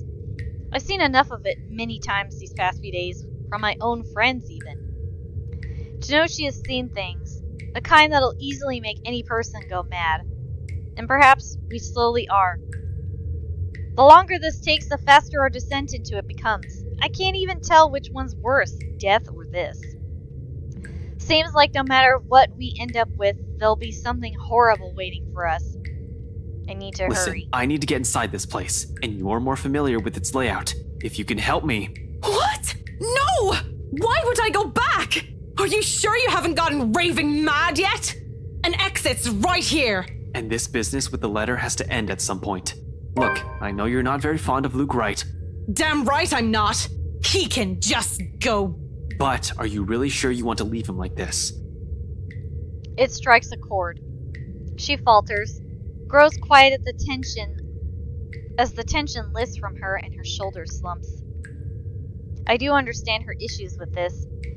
In fact, it doesn't have to go with me. Only tell me enough info so I can figure it out on my own. She can always leave afterwards. Be done with this whole damn mansion and the letter. The other end of this tunnel leads right into the forest. It'll provide ample cover for her to be able to slip out of the property unnoticed. All the same, she steels herself and squares her shoulders. Just until the kitchens. That's more than enough. She nods, albeit weakly. Then, without another word, she gestures for me to follow, leading me further into the passage. Occasionally she'll stop, find purchase on the wall to catch her breath, but throughout the short walk she asks for neither a break nor assistance. I suppose that's something we have in common. Eventually we get to a dead end. Although before I can question her on it, she begins palming for something on the wall. Tracing her fingers along the weathered edges of the bricks with a frown on her face. It should be somewhere here, I think. What the hell are you doing?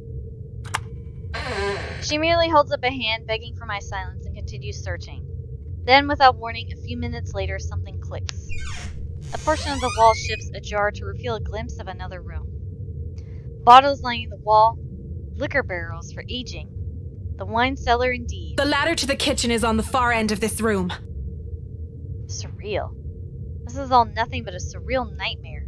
But after everything, should this even surprise me? Ghosts, curses, hidden passages. I can't even bring myself to question the existence of this door anymore. I simply follow her to the Undercroft without a single question, in spite of a number of them already swimming inside my head. As a kid, I used to crave for this kind of adventure. The stuff of mystery and detective novels, daring chases, interesting cases to solve, Suspects to put behind bars, justice to serve. I was blinded, I admit. Now I simply want this to be over. We leave the door open in case there's a need for a quick exit, especially after she mentions it's only by chance she has been able to open the door last time. We can't waste time finding the switch again, on the occasion something goes horribly wrong. There's bound to be with me feeling this high-strung and tense. I'm not even sure why I thought it'd be a good idea to enlist McCullough's help. Although she has been quite helpful so far, I can't shake off this horrible feeling something is going to happen to her if she stays with me. Even if I'm her safest bet, if she wants to get out of this place alive. You really believe that, don't you? Did you say something? McCullough pauses mid-step, turning to me confused. I didn't. You sure? I just heard... Don't you think I'll be the first person who will know? Look, the ladder leading to the kitchen's up ahead. You might want to hurry. I just want to be done with this place. See? You dragged another one. This time I'm sure. There's really a voice. Well, voices. Despite the look of protest McCullough shoots me, I find myself stopping and looking for it, searching the immediate surrounding for the familiar form of the woman. I don't even have to venture too far from where I'm standing. Just an arm's length away from me, mirror shards litter the floor. And right on the biggest fragments... Oh, what the hell? They speak. All singing the same mocking tune against my ear, letting it echo throughout the small undercroft. Murmurs and laughters, jeering, scoffing, deriding, lacing venom into every crevice in my head. Taunting. Dragged another person into this, Ashton. Into another one of your silly little problems. All because you can't fix them on your own. Well, this is creepy. You really haven't changed, have you? Some hero you are. Useless. Pathetic. You're wrong. My mistake lies in this first instant I've answered. The very second denial slipped from my mouth, their words have also seeped into my heart, allowing it to prod at and rouse my temper. Despite knowing they are merely doing this to goad me, each word, each syllable trickles into me, spurring the guilt I hoped I've long buried. Are we? Or is that simply what you've been telling yourself all this time? Something to make yourself feel better, perhaps? What about Zack? Wrongfully accused. You couldn't even get him out. What about Isabella? She warned you, didn't she? And you think you deserved even an ounce of her love? How dare you even confess your wretched feelings on her bedside? You can't even save her. You can't even do anything for her. Someone's dead because of you! You're the one who took that letter off Isabella's hand that day. You're the one who opened it. How does it feel, I wonder? To know you're responsible for all of this? What do you think I'm doing? Why do you think I'm still trying to fix this? Oh, but you can't. It's already too late. And you know that. You know all of this is futile. Just face it, Ashton Frey. You're a failure, and they are the ones who have to pay for it. A badge and a gun, and you still can't protect your own friends. Can't even solve a case for an old man. Can't even bring Luke right to justice. Can't even keep his own family together. No wonder they left you. Before you do the same thing to them. Mom and Dad are better off without little old you, aren't they? It's a good thing they had the sense. Pitiful, isn't it? Some detective you are. Some friend you are. Some son you are. You might as well just throw that rank away. You're no use to people either way. Shut it! I hate this. I hate how this monster can easily get through to me. Every weakness, every insecurity it knows, to hear it said in my friend's voice, even more so. But what I hate above all of it is... You know it's true, though. All of it. It's why all you can do is tell us to shut up. You don't want to hear a single word, because you're already aware of it. You can't even admit it to yourself. Who's the coward now? But no matter how hard you try, you're not gonna be able to save anyone. Shut it! Not a single word anymore! It laughs, sharp and piercing. As it sounds, something in me snaps, a rage hastily unfurling, red filling my vision. And the next thing I know, I'm raising my hand and something grabs at my wrist, followed by a buzz as another voice breaks through the haze. Don't listen to it! The fog from my mind lifts. Every sound, every noise returns to me, flooding my senses. All at once, there is this deafening silence. Slowly, I became aware of my surroundings. Bottles of wine, barrels of liquor, the faint old scent of death and decay somewhere, and a hand holding onto my wrist as if to keep me from hurting myself. In my hands, a shard. Blood drips from where it has cut my palm, trailing down my wrist until it disappears behind my sleeve. Not too deep, negligible even. There is pain, however, a different kind. An ache somewhere else that stems not from the wound, but from where every single word has hit. When I glance up at McCullough, she merely stares at me with wide, horrified eyes. Don't listen to it! No matter what happens, don't do what it says! It's how it gets us. My grip on the shard falters, but only after I nod and drop it entirely does she release her grip. Afterwards, she simply steps back and looks away. Hogging her arms closer to herself, she breathes a sigh, heavy. Perhaps weighted with her own guilt, what this monster might have used against her. Come on, we're getting close. She walks off without another comment, but there's worry in her as she gives the fragment one last glimpse. On the ground, they lie lifeless now. No more voices, no more insults, but even as I walk away, one whispered taunt continues to ring in my ears. It's useless, Ashton Frey. You are going to die. And you are going to die alone. I'm sorry, but Zachary's evil voice is the creepiest. A fear. One that has been long kept in the darkest place in my heart. One that has a small part of me wishes for. The trapdoor swings open without much fuss. It is even locked, probably left open for when Wright asks for some midnight snack. I make sure the coast is clear, of course, before I pull myself and help McCullough up. The butler of theirs is nowhere to be seen. He's probably sleeping and attending to his master or doing some extra late-night work before turning in for the night. Meanwhile, Wright won't touch anything to do with menial chores, not even with a 10-foot pole. It's impossible for him to linger here. No servants. No anyone. And just as easy as that, we're in. Gently, I close the hatch. If things go well, with the same path will be... If things go well, the same path will be on our way out if our luck doesn't hold. That's not an option now, is it? I have people waiting for me. I really don't want to think what might happen. Sometimes it's best if we simply revel in the little victories. There are great blessings when everything else is going against you. And in a place like this, fraught with unknown dangers, it's a feeling that lasts only but a second. Suddenly a sob, ringing out from some distant part of the house, echoing through its empty halls.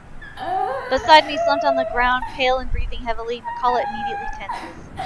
Her eyes grow wide and she grips the side of the counter with a force that might be enough to crack it, if only she had the strength. As it is, she can barely stand. She hasn't fully recovered. Makes sense of the 3 or more days without proper food or water. And if it's this weakness that puts the fear in her eyes, she's aware. If something happens, if there's a need to run, she won't be able to. She's a liability at this Holmes, point.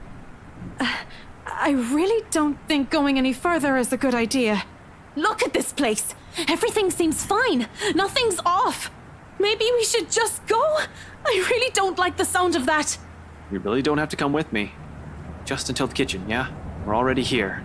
You've done your part. From here on, I'm going on my own. Yes, I said that, but... Can you even stand? She doesn't answer. You'll only be putting yourself in more danger if you follow after me. You have an easy way out of here. Stay. Once you're okay, I need you to get yourself out of this place. Oh my god, this is much better than finding her dead body.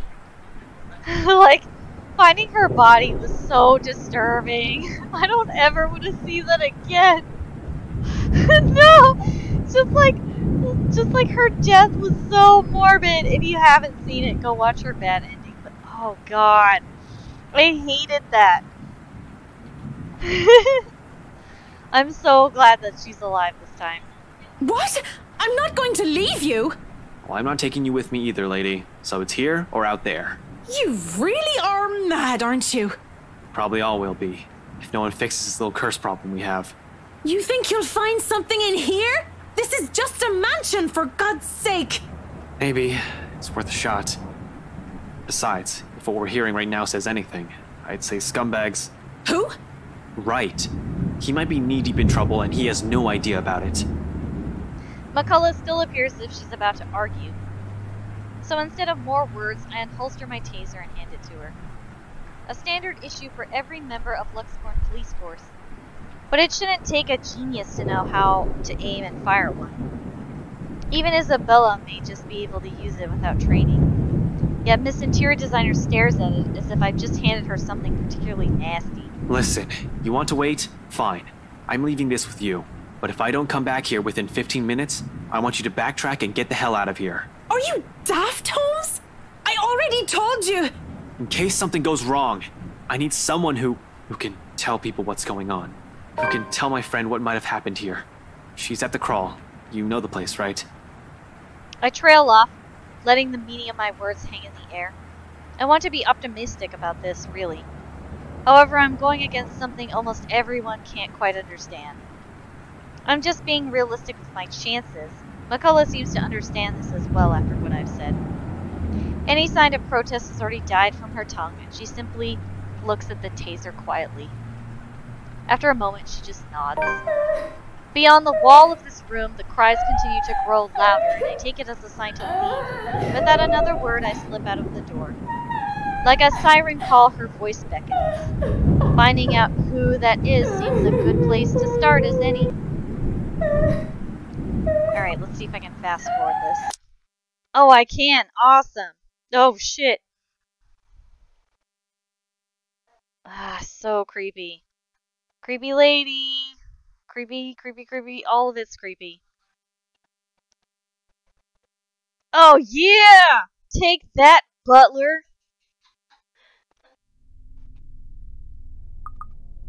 Alright, so we show up.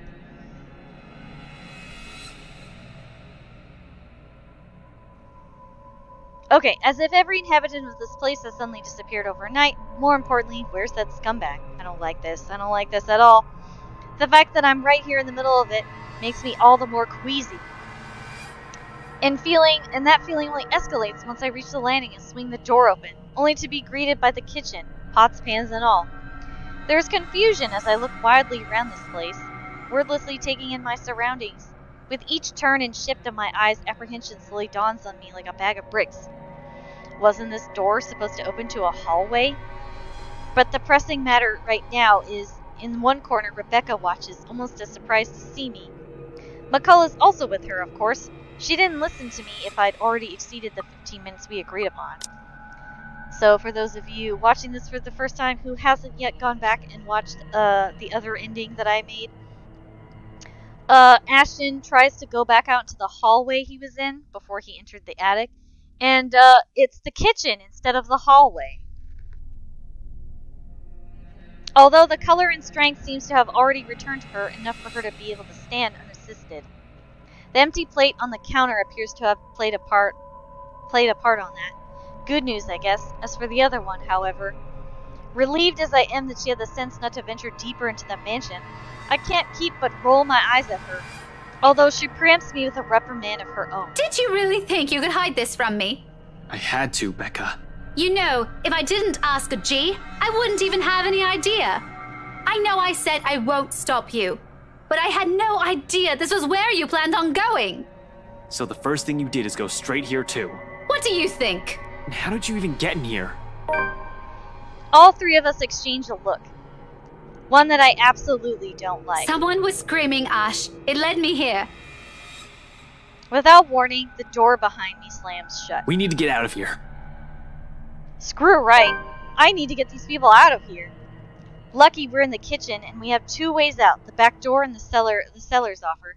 Except the hatch won't budge. When I pull at it, neither does the back door, as if something has locked it firmly on the other side. Rebecca also gives it a few tries, but even then it won't open. There's a long bout of silence in which we simply look at each other, likely sharing the same thoughts. We're trapped. Something or someone has intentionally led us here. Fuck! In that same moment, once realization dawns in, something shifts again. Blood.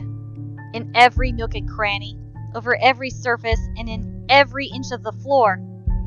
This time, unlike the first one I've seen, it remains, and gradually, the whole room begins to reek of that familiar metallic scent. Sharp and suffocating. Around us, every object, including the cupboards, has started to rattle as well. The sounds from outside, foreboding rumble of thunder, and even the howling winds have begun to fade away, replaced by whispers and shouts and cries of pain. Though inaudible, each beat and note bombards every crevice of my head with vague image and sounds. There's no time to make any sense of everything, however. I'm already shouting, fueled purely by adrenaline, barking orders and making a break for the door that leads to the next room, the dining hall. It should take us straight to the foyer where the main door is. Move! Run! Right in front of us, the mansion has started to change, and we're in the thick of it. However, instead of the dining room like it's supposed to open to, the bedroom welcomes us instead.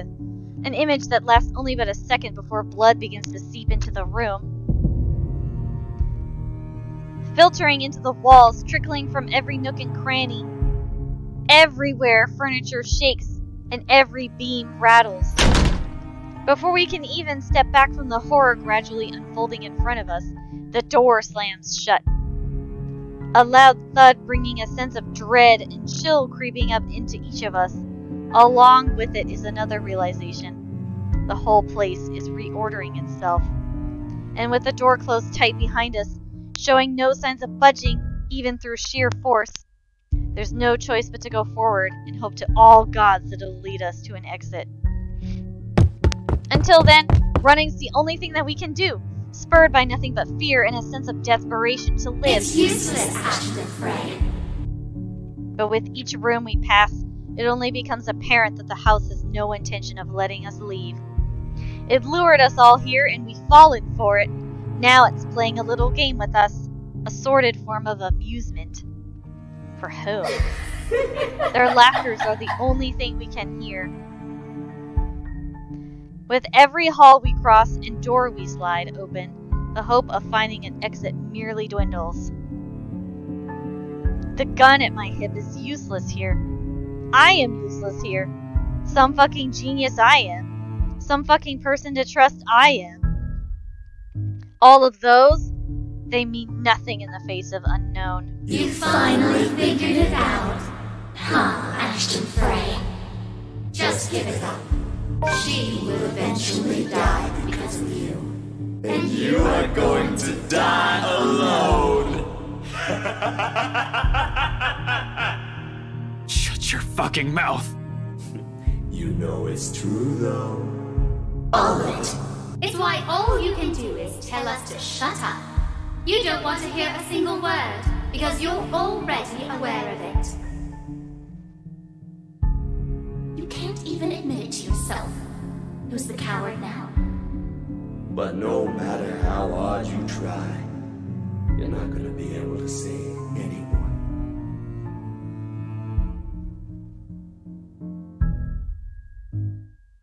The more gruesome this place turns, the bleaker our chances simply get. Wails and screams fill our ears as we pass by, words from a time and people long gone, laced with nothing but pure agony, calling out, reaching out to us. Their voices almost too real, as if we're not the only ones trapped here, that there are others begging for release from this wretched place. Why are you doing this? Just please, don't you love me? Or maybe it's all just a show? A taste of what we will eventually be? Souls forever held captive in a never-ending nightmare. Mother, I've done it, Mother. Take me with you, please. I can still hear her. She's here. Help me! Help me, please! Is this what the curse is? What it means for all of us? That the letter, not a morbid cry for help, but an invitation? A beckoning for some unsuspecting souls to be dragged into this place, horrors? To be put under centuries and centuries of torment and agony? Suddenly dying a painful death seems preferable, enticing than ending up here, living a tortured existence. Or perhaps it's all the same? Still, hope worms its way into me. Not a usual thing for someone like me. But after going through countless doors and corridors, every little sign of hope I'm willing to cling to, as long as it'll get us out of here. We're back in the dining room again. How long have we been running? How long since we've left the kitchen? At some point, I've lost track of time. With the windows barred tight and the sounds lifting in the air, nothing but shouts and shrieks, it's impossible to tell. Not that it matters when it ends in sight. Shelves and furnishings bar the door, each stained with blood and gore. That if the situation isn't as desperate as it is, I'll find a different way out. But there's still a gap left at the topmost part for a person to go through. As long as you've used the shelves to climb. It's next, all right. From here I can spy the familiar walls of the foyer. Relief, only relief washes over me. Although my legs have been strained taut by all that running, and every bone and muscle in my body aches, there's only an easing. A sense of tension, reliving while energy backflows through me again at the sight of an end. No sooner I'm leading us out of it, Rebecca helps McCullough first, assisting her up and through the gap. The moment the interior designer's in, I nod for her to go through. Go ahead. I'll watch your back. Surprisingly, she follows without any protest. Not that there's any need to. Sometime after entering the room, the whole place has calmed down. No wails, no whispers, just a silence too deafening. But I'm not letting my guard down until everyone's on the other side of this nightmare safe. For all I know, this may just be the calm before another storm. Without further incident, however, Rebecca makes it to the other side and I'm following after her. However odd this hush is, I turn my back from it and climb up. It's a tight fit, but I manage to squeeze myself in. The unease remains, though. Maybe it's the adrenaline still coursing through me, or how easy everything has been after living through that nightmare, fleeting as it is. But for some reason, something's still nagging at me. Call it a detective's instinct or my training or whatnot. I have a feeling something's going to happen and catch us unprepared. Unconsciously, before dropping down on the better side of this dream, my hand shifts to the gun at my hip. Instinct has never failed me before. My feet haven't even landed firmly on the floor when... Had I known there would be a party in my own home tonight, I would have opened a bloody bottle or two. People these days, in my own home. Can you believe it? I feel so left out. A chill seeps into every vein in my body. All of a sudden, every ache, every pain returns to me tenfold, and my knees threaten to buckle at the sound of his voice. Though it appears friendly, I know it is anything but. One does not spend investigating a man like him for over a year and holding a grudge against him for more without knowing everything about him. His quirks, his habits, I'm familiar with all of them. And right now, Luke fucking Wright is beyond pissed. Shifting my gaze upward is nearly too painful knowing the danger. Not to me, but to those who have been lured in here by the curse. The handgun catches my eyes first, next to that smarmy smile on his face while he holds McCullough and Rebecca at gunpoint. It's sight enough to lodge a painful thorn in my throat. I have been too complacent, too focused on other things that I've completely set aside the fact that Scumbag will not be too pleased to see us here without knowing our reasons. But even with those good intentions, curses and ghostly apparitions aside, we're still trespassing in his home. The question is, if he's even aware that the whole of his household has somehow disappeared and he might be the only one here. Likely not. Fuck. Even with the people he knows among the crowd, there's a significant effort in him not to simply shoot everyone in sight. And really, Daisy, even you, what would Kylie say? Luke, this isn't what you're thinking. You have to listen to us. There's something going on here. Well, obviously, why else would people be trespassing in my home? What's your excuse? Checking on T.O., Luke? Is this an evaluation you teachers are so fond of? Is that it? Is this what this is? I'm doing good, by the way. Kylie just paid a visit yesterday. Lots of drawings involved. Luke, please. Oh, please what? Just this once, will you listen to what people are telling you? You need to leave this place as soon as you can. Tut, not a good enough excuse, darling. You people are the ones who need to get out of my sight. Don't worry, I might consider pressing lighter charges for the woman. Can't say the same for Feathers here, though. But really now, I swear, people need to stop breaking into my house! This is how you want to start the week. Why don't we just go with a bloody massacre if we want to surprise people in their homes, huh? Casually, he waves the handgun at them, as if it's just a mere toy and his words are no threat. The safety's off on his. Nothing's stopping him from pushing through with his words. Call me paranoid, but at the slightest gesture, I draw my own and level it at him, finger on the trigger, and ready to release the safety catch in case things go south. He is quick to train his own on me, though, and just like that, we're at a standstill. Now, Feathers, manners. You're in no position to be pointing that gun at people. Why don't you put yours down first, and then we'll talk about manners. Oh, he talks back. The gall! You know, your kind pisses me off so much. Shooting him right now will be so worth it. With the way he stares at me like that, or like I'm a damn pest. But this isn't what I've come here for. I'm not a murderer, and as much as I loathe him, I'm not the kind who will kill people in cold blood for my own gain or amusement. The law will bring him what he deserves one of these days. At that moment, however, we're all in the same boat with this curse, and he needs to understand that. The longer we stand here, the more time we're wasting and losing. Something we don't have much of. But how can I convince him?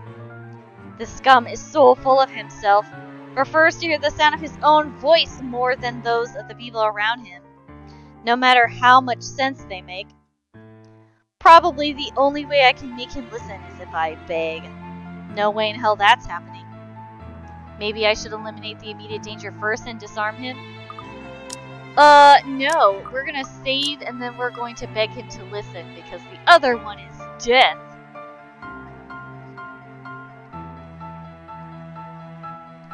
Yeah, we can. So, I never wrote this down, but beg him to listen equals live, and disarm him. Yeah, disarm him is death. Alright, so beg him to listen. My life's not the only one at risk here, however. There's Rebecca. McCullough's here as well. We're all unknowing victims to this fucking curse, and I'm in no position to pick who to save and who I should simply let die. I suppose my pride can take a few hits, and I can set aside my belief with this arsehole. Taking a deep breath slowly, I lower my pistol. Though still on edge and at the ready in case he does something, I do my best to assume a less aggressive stance. Listen, right. I need you to... You broke into my house, and somehow, you expect me to listen like a good little boy.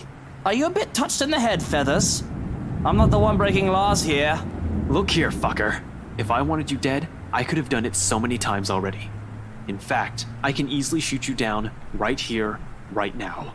And you won't be able to do a damn thing, even with that gun. Suddenly he laughs, almost howling in fact, like I've just told him the best joke he's heard all his life. The only thing missing is for him to keel over and start rolling around on the floor, all while I do my best not to sock him with the sorry end of my pistol. You have guts, Feathers. You have guts. I like how his name is still Scumbag. Did you hear what you just told me? You've just threatened me inside my own house. My own home. You know what I'm thinking right now? In another lifetime, we would have probably gotten along well. He's right on that. At least I might have ended up like him if I didn't have the professor, Rebecca, Zach, and Isabella. One mistake and would have been too late for me. With his laughter rings all of those possibilities, I could have lived, but have never been given the choice. All because I have other people with me. People who care. A sobering realization, but not so much when suddenly his chuckling stops. In 2 heartbeats he marches towards me, grabs my collar, and aims his gun right at my Luke, no! At this distance, a slight flick of that finger on the trigger will be able to do more than kill me. What is it that you people really want with me? This is the 3rd time this week, and I'm really getting weary of this little game. Did the NCA send you to apprehend me, or has somebody paid you off to kill me? Which one is it, Feathers? Mind you, my arm's getting tired. Better answer quick if you don't want to meet the business end of this gun. I keep my eyes trained on him, in spite of the huge threat he poses right now. Because if there's anything people like him, like us, prefer, it's honesty. You don't get that impression without keeping a solid eye contact. I'm not with NCA. I'm just here to help. There's something else in this house, and we're all in danger. You have to believe me, right? You need to let us go. You need to get out of here before it's too late. If you want to keep your sorry ass alive, you'll listen to people with more brain cells than you. Why, you insolent! His fingers moves, but I'm prepared, my hand ready to reach up and disarm him and knock him out. If I have to drag him out of this place unconscious to keep him from suffering the fates of every other person who has died from this curse, so be it. However, before either of us can fire a shot or tackle the other to the ground, another voice echoes through the foyer. A small little thing compared to the storm raging outside, it rings above it nevertheless, causing all of us to stop and turn. At the top of the staircase, Hannah Wright stands, pale as death, an expression eerily calm. A cold chill runs up my spine at the sight. The woman just lingers there, a poor mimicry of life, a chilling smile on her face. Without a doubt, it's her. Hannah? You're not supposed to be here. Oh, Luke, darling, my love. You look so upset. I'm sorry, no matter how many times I see her face, she just looks fucking creepy. Are you not happy to see me? I'm not happy to see a dead body. Outside, another streak of lightning flashes and a clap of thunder ripples across the sky. If this whole thing can't get any more fucked up beyond belief than it already is. Oh, sorry, beyond it, whatever. You know it. I'm gonna save.